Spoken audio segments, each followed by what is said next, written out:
विल्डुंग्सरोमन क्या होता है? तो यह भी एक साहित्यिक शैली है जो नायक के युवावस्था से वयस्कता तक के मनोवैज्ञानिक और नैतिक विकास पर केंद्रित है, जिसमें चरित्र परिवर्तन अत्यंत महत्वपूर्ण है। यह शब्द जर्मन शब्दों विल्डुंग का मतलब होता है शिक्षा या गठन, और रोमन का मतलब होता है नोवेल यानी कि उपन्यास, से उत्पन्न हुआ है।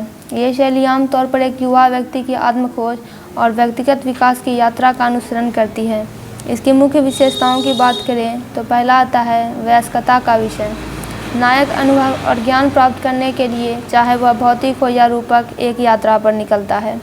कहानी अक्सर चरित्र के बचपन या किशोरावस्था से शुरू होती है और वयस्कता में उनके विकास का पता लगाती है।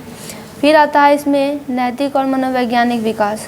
नायक महत्वपूर्ण व्यक्तिगत विकास से गुजरता है, महत्वपूर्ण जीवन सबक सीखता है और नैतिकता और आत्म जागरूकता के मामले में विकसित होता है। आंतरिक संघर्ष और आत्मखोज कथा के केंद्र में होती है। फिर आता है स्ट्रगल यानी संघर्ष। नायक को आमतौर पर विभिन्न चुनौतियों और प्रतिकूलताओं का सामना करना पड़ता है जो उनके चरित्र का परीक्षण करते हैं और उनके विकास में योगदान करते हैं। इन संघर्षों में अक्सर सामाजिक मानदंडों, पारिवारिक अपेक्षाओं और व्यक्तिगत इच्छाओं के साथ संघर्ष शामिल होते हैं। फिर आता है मार्गदर्शन। एक संरक्षण व्यक्ति या प्रभावशाली चरित्र अक्सर नायक को उनकी यात्रा के दौरान मार्गदर्शन करने में भूमिका निभाता है।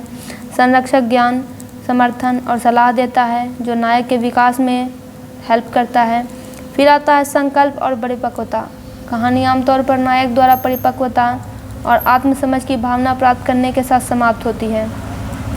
नायक की यात्रा पहचान और उद्देश्य की स्पष्ट समझ की ओर ले जाती है।